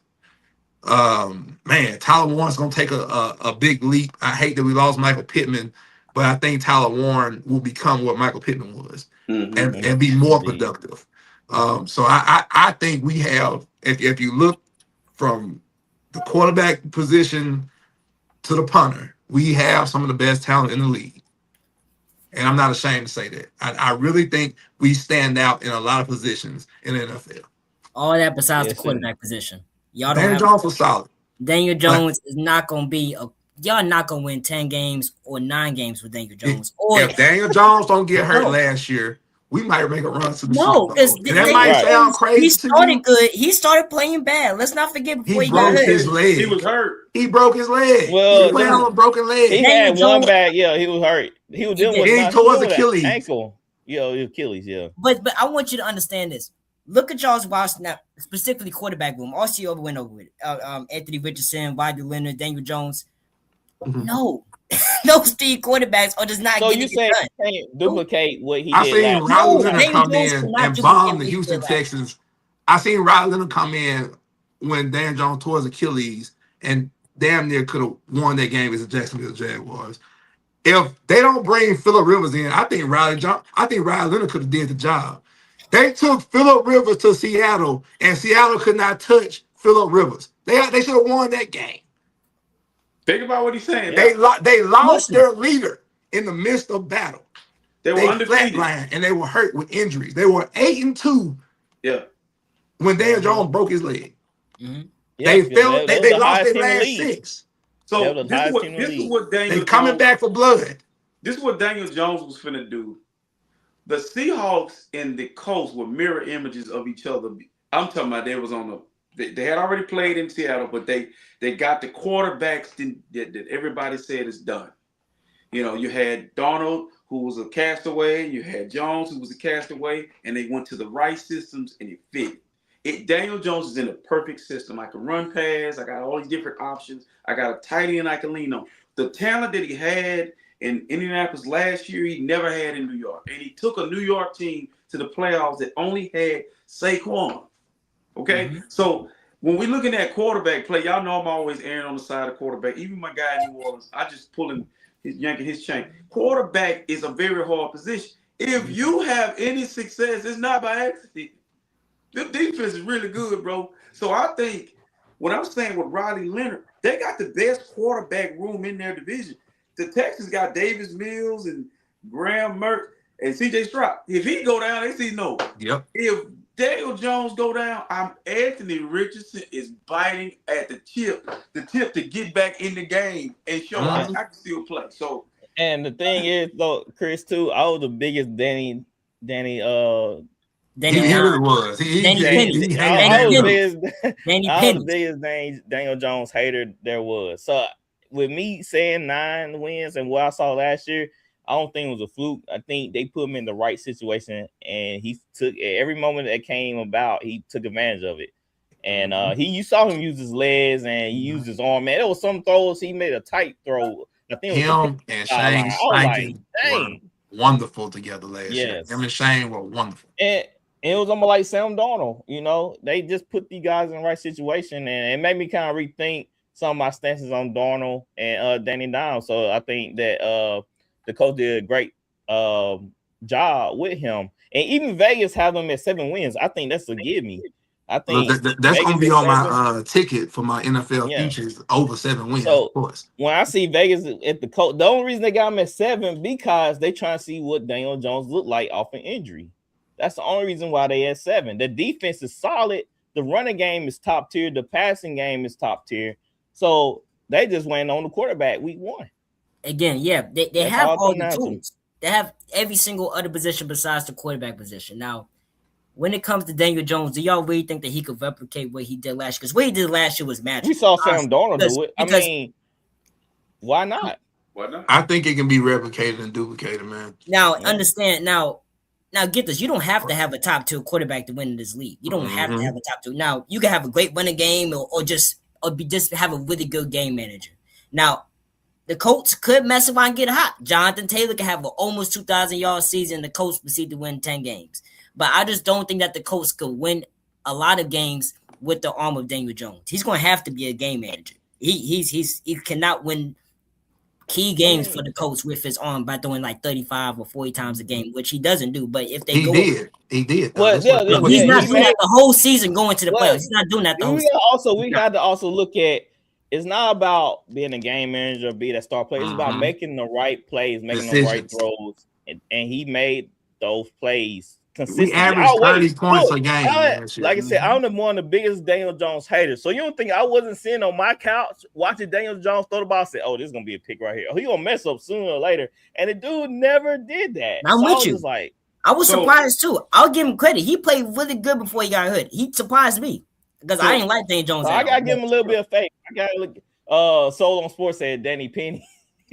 I'm really disappointed in Cam Newton with this game changer stuff because listen, man, if you watch Dan Marino throw the ball all over the lot, and then you watch Joe Montana strategically throw the ball all over the lot, I'd rather have what Joe did with a balanced offense where I'm not really putting that much pressure on my quarterback. That means more chances to throw, more chances to hit him.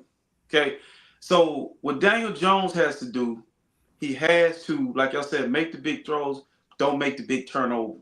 I was waiting on Sam Darnold to make turnovers in my game against them.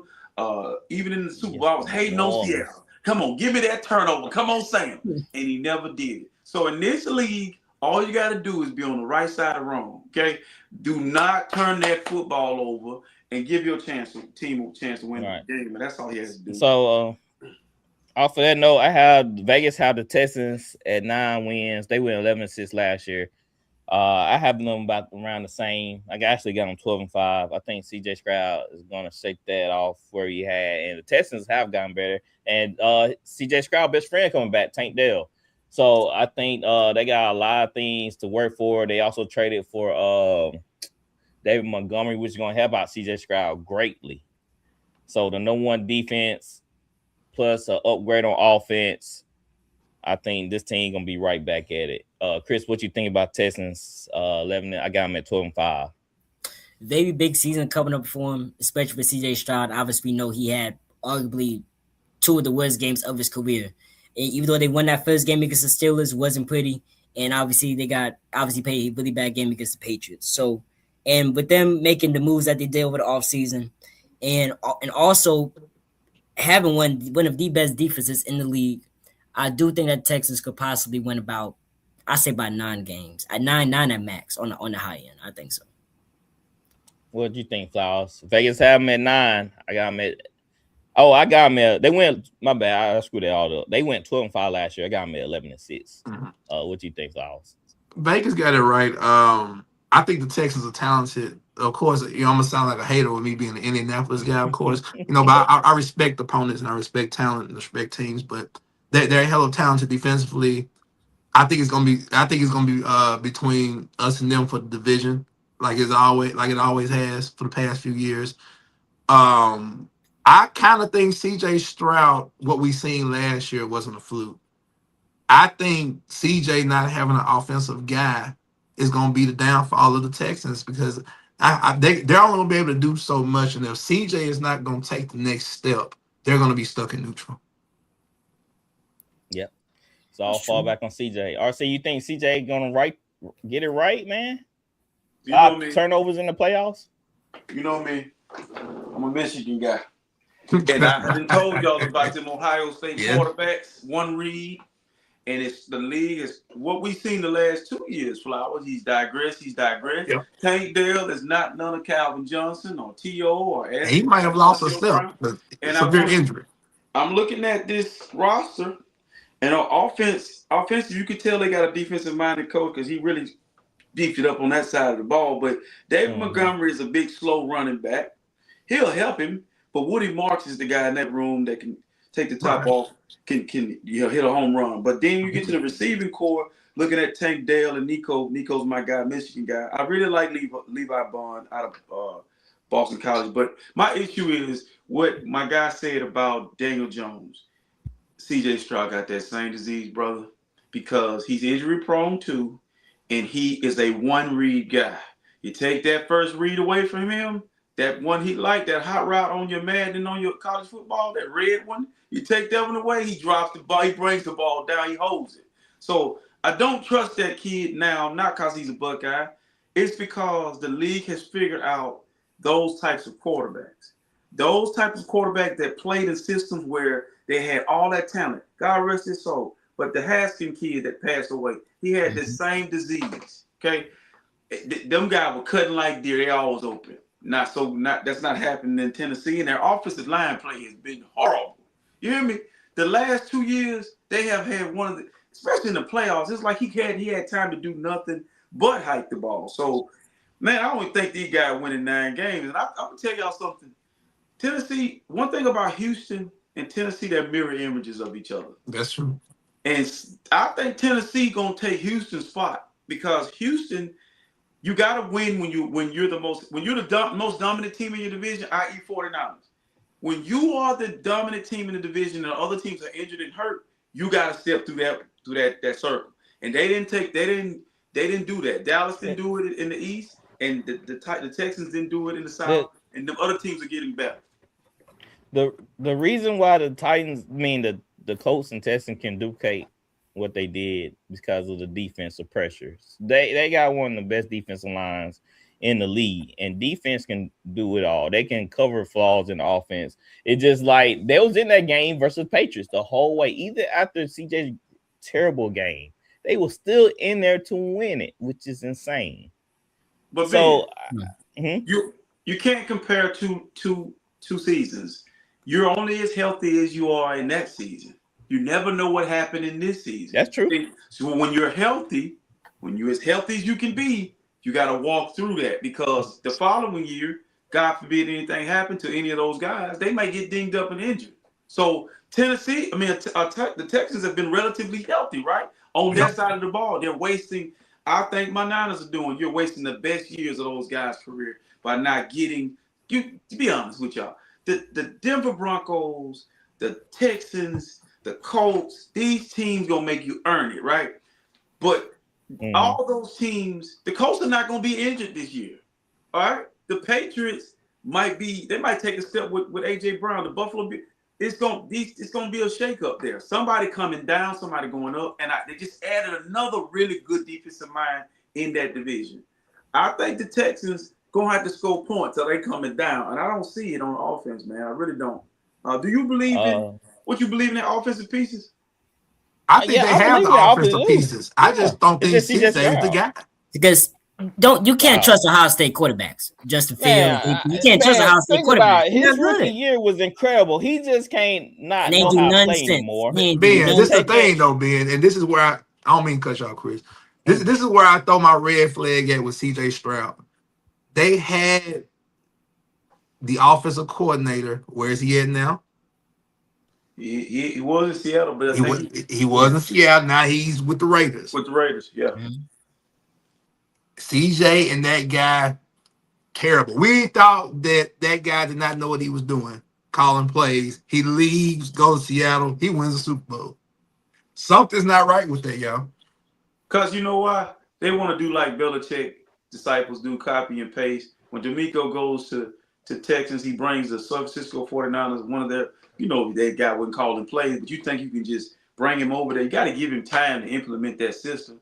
And CJ, like he would be good in the West Coast offense, but that ain't what he played in Ohio State. They held a card up and they had Lee Corso on it, and they dropped it down. That's all it was. It was one read. But I'm going to be real with y'all, man. I don't trust not just CJ, but Tank Dell has been injured, and Nico. Nico's my guy. He was hurt. He a hamstring away. Yeah, he stayed hurt. I just don't think he's going to stay healthy either. Well, we'll definitely see. Soul on Sports says Texans might make a run to Super Bowl if CJ plays above average. That defense is nasty. Yeah, no, but the truth. I agree. It's going to come down on CJ's head. As history has showed us, you can have the greatest defenses in the world, but if you can't put up points, it doesn't matter. I know. Hey, it's only happened once. Ravens, 2000s. Only time it happened. Yeah. Hey, I know. Trent Super Bowl, really good defense losing. Can't figure it out. So still going to we still gonna go into fan posts, but I want to ask this question here because it ties into what we're talking about. Sensible cynical sent this. He said, "Why are people sleeping on my Jazz? 13 wins last year. Anyone y'all can take it. I think it's pretty clear. They lost talent. They're not going to win 13 games. They're not going to surprise anyone this year. They lost too much talent, in my opinion, to be able to repeat 13 wins. I just think it's unrealistic. Devin Lloyd, that hurt. That really hurt them. We're not sleeping on him, brother. We're not sleeping on him. We're not sleeping on him. We just a little drowsy. Okay, let me tell you what, it took the Benadryl and it started to work. I don't trust what I see out of Duval. Because guess what? Him and Robert Saleh have this thing going on too. Saleh's in that division. And that's going to be a really good matchup. I forgot about that. And so I think I think your coach, I think after you have success, now you got to duplicate it. And those teams now say the Jaguars are for real. So you can get everybody best game. And two of the teams in the division is their rival. So it's a tough division, man. Like hard to win 13 games again. Because the Colts are not going to be that injured, and the Texans might be a lot better on offense as well. So, I'm no fool, man. Look, Jaguars have had our number for the past few years, and it makes me sick to my damn stomach. It's time for a change, as Arnhart would say.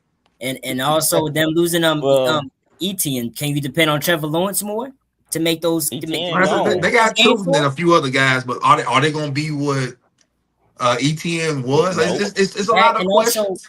Brian Thomas has got to play better. You know that. Yeah, they're going to trade Brian Thomas. Yeah, they probably are. I thought the Wolves going to get Brian Thomas for what they were asking for. All right, so we're not going to go on the fan post. I don't say the question for next week. The highlight, well, not the highlight of the day, it's the low light of the day. Do any of y'all watch the AEW? I see clips here. All Elite Wrestling, no. So y'all tell me what's going on here. It's all good. What happened? What's this? No. Who is this for? Oh. Mike. Look, Mike, make that phone call, Mike. Who is it? Chuck? That ain't them, bro. That's AEW. That's AEW. Who? That's AEW. That ain't like them. the root beer? Not AEW. Like I'm about to say, call Chuck, Mike. Why? What? Cracking that nigga face like that is crazy, bro. Cause he fell right into that No, nigga lap. cuz he is cracking cuz in the face. Look what he about to do, cuz. After he smack you. Nah, bro. Love who you love, bro. Stop disrespecting the sport, bro. That Letting the nigga crack him in the face. This is where they. That I better not go there. I'm gonna stand up and throw something in the ring, nigga. On God. So yeah, that means we got. Your head is unhinged, bro. That's crazy. That's crazy. That's wild. You muted, Swift. You muted. Is this worse than Wakishi's butt to the face? Yes, easily. But Wakishi, that was for like 10 seconds when he was in his face, in his butt. That was a long time. That was our tough, Gold Dust, his antics. The old Gold Dust, WWE. No, what was it? WWF Gold Dust. Yeah, WWF. Yeah, they won. Man, that's crazy. Hey, I'm start doing low lights too. I'm gonna find some stupid videos like that and playing. What's that movie called? I watch wrestling. 5 strokes to the face is crazy, man. Yeah, getting cracked. Yeah, that's probably why I don't watch 5 strokes to the face. What is his wrestling name? Thrustmaster? Three pumps of death. Jesus. Rabbit pumps. Oh my god! I was like, come on, the man. Body pelvic thrust. I don't know, man. Who passed that script? Who passed that personality on? Hogan turning over in his grave, man. And I thought Alex Wright in WCW doing that side to side back in '96 or something. Man, what the man? But at least Alex was dancing on air. Right, man. He hit you with the bionic pelvic thrust. Then he slap you. Then you fall down. Like, this is not believable. What you saying? You got your packages is what you. I'm saying you got. It's kind of like back in the day when he's not the first. He got no moves. No moves. Do you remember Viscera? Yes. Oh, I do. Dude, he was like laying on top of people. Yeah, he like Viscera really used to give you the thrust. You're right. You're right. So this is my one question. When they're in the back and they getting this together, whether it was Rikishi or whoever, Viscera, and they say, tonight, Vince McMahon, tonight you getting the you getting the pelvis thrust tonight. And you're like, huh? Yeah, so he gonna finish you with the 5 pumps of death. And to your face. To your face. Out there. My children in the front row. What we do? My wife over there. I guess. Hey, y'all you know what? Now that I'm sorry, Ben. I don't mean to cut y'all. Now that we think about it, Vince McMahon was on some shit. He was. Yeah, it was. Like, I'm not getting a fight with that man. I like, no, please, no. Like, as a kid watching that, please, no. Please don't do it. Because sexual chocolate that made y'all still hunts me to this day. Man, listen. That Attitude Era was insane, man. It was Vince McMahon was a pervert, man. You got to understand some of the stuff he was pulling off and doing. You go back and look at even Rikishi is so far from the bloodline. Like, you had Umaga with what he was doing that was believable. Yeah. But then Rikishi came in there with his butt out and putting it in Mia's face. I'm like, like, Daddy, we the bloodline. We won't hear from you. That what you were doing was what? I ain't gonna lie, man. Too cool was smooth though. Scotty too hotty, bro. Hey, Flower. When he started dancing, it saved it for me. Yep. Because if it was gonna be about the butt all the time, like, come on, man. You got the butt, the worm. Wow. Mr. First Down, shout out to him on TikTok, man. He said Rikishi, aka my family doesn't win, so I crap on everybody. Yeah, that guy. Yeah, boy. Wow. See, that's old school wrestling. I started watching wrestling a long time ago, and after that clip, I'm like, man, I'm glad I never checked out AEW. Right. Like, how do you as a commentator, how do you say that? Like, what do you say was happening? I mean, right. He's humping his face. Like, he's humping his face. Go get Jerry King Lawler. He's the only one that can do it. Because dog. Oh man, he's gonna do it. He's gonna do it. Oh, he did it. Anything for ratings, guys. Anything for ratings. All right, so we brought you by Bet Us. USA will put out a World Cup, but it's still more games going on. Man, Argentina came back and beat Egypt in a stunning Crazy. fashion. Most Man, rated I- game I've Crazy. seen. Crazy. Egypt They got call cheated.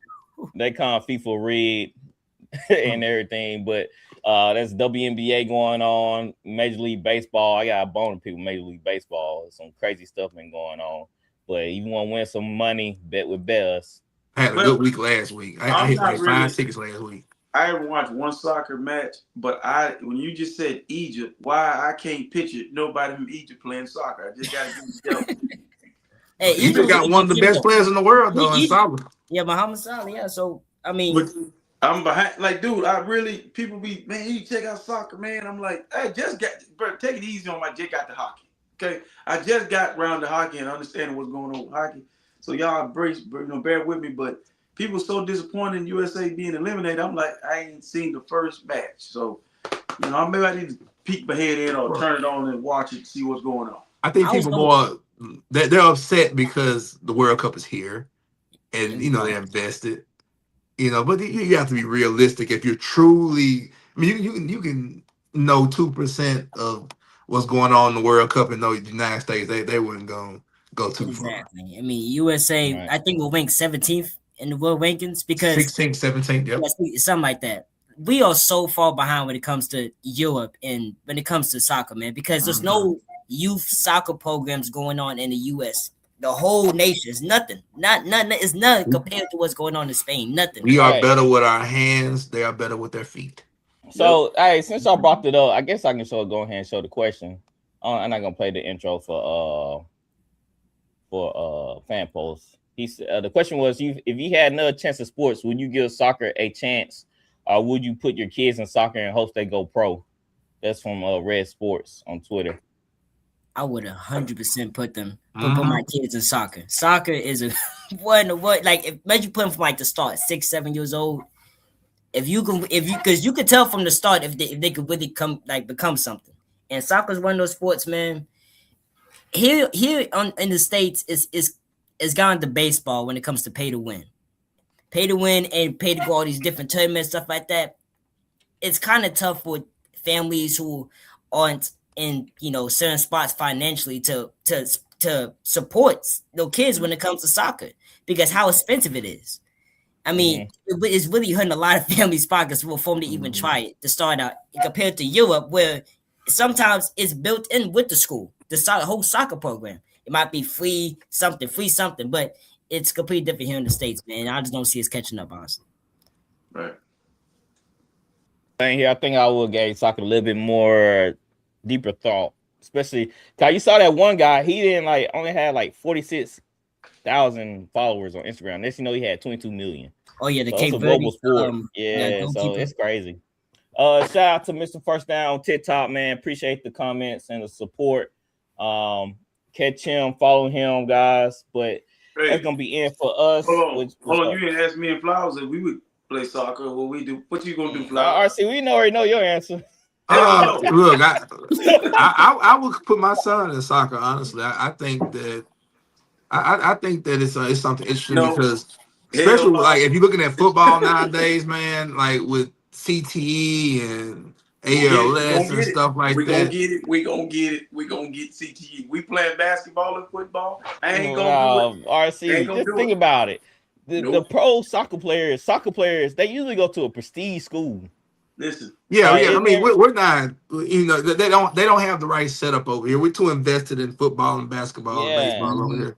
If you have every day, you're gonna die. All right, you smoke every day, you might die. So you gonna play football. We gonna play football. We gonna play basketball. We play football in this house.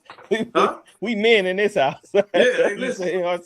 I'm not against soccer. I'm not against baseball. But you ask me what I would do, what I'm gonna pick. I'm gonna go. So you want to give it a second try? You want I'm going all in. You got the line. You got the football line, basketball line, baseball line, soccer line. Soccer line way over there. What if don't make it over there? So no, not me. Now maybe your kids. Yeah, I can understand that, but man, listen, they call for it. They encouraging parents to put their kids in soccer because we need it in America. All our kids are playing the other sports and not making it to pros where they could probably shift their focus Because onto our soccer. best bet with the United States team, or in development of our players, our best bet send these guys overseas, let them play in the Premier League and stuff like that. That's where they get good. But we need that extra help in starting, like you said, the development young. Like over the past 10 years, the United States has gotten better because, like I said, their best players are in the Premier League, and playing in places like that. And also another thing is that there's not really a big athlete that these kids can really look up to that's from Right. the States. You got to go to Ronaldo, Messi, Mbappe. There's no real big athlete that's on the States that plays soccer. You think about it, because football, they can point towards Mahomes, Who's the basketball. biggest name you've ever heard? Freddie Adu, probably for us. Freddie Adu, yeah. He was a phenom. So Pulisic, 15? Pulisic is probably the next one. I don't know that, bro. Y'all, all these names y'all saying, y'all speaking the language. I don't remember Freddie Adu back in the day. I know Freddy Krueger, Fred Hammond, Freddie from down the street. Hey, I don't know Freddie Abdul, whatever his name. I just know I respected Freddie and what he did. But we play the real football over here. That's all I'm saying. Oh yeah, bro, yeah. So man, y'all can catch the rest of the World Cup. There's plenty more games going on. NFL training camp starts soon. Can't wait. See. Yep. My wife got me a couple of Saints preseason games tickets, so I can't wait to watch some. I like watching preseason because I like to see my whole roster, see what we actually have, the talent. Oh, some people hate watching preseason, but I love it because I get to know the players, the backups, and all that jazz. So, all right, guys, it's been real, been fun. We'll be back. Hey, we might be in full swing of NFL coming next week. NBA is kind of dying down, so let's get to it. All right, guys, I'll take it easy. Thanks for the support. Come on, LeBron. Like and subscribe. Hurry up, LeBron. Come on, LeBron. We're waiting on you. Yes, sir.